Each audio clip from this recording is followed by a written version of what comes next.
માં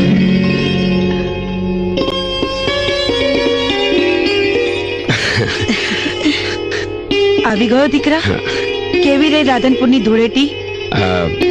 સારી રહી, પણ પણ શું બેટા? માં મારે તને એક વાત કહેવી છે. તો કહી દે ને બેટા, મૂંઝાય છે શેનું? માં બેટા, તું ગમે તેટલો દૂર હોય પણ તારા મનની વાત આમાં જાણી જાય છે. એની આ સાબિતી આજો, આ હાર હાર બહુ માટે લાવી છું. મને તો એમ કે તું એટલે તો મેં એને બહાર ઉભી રાખી છે. બાર? હા માં, હું એને સાથે જ લેતો આવ્યો છું.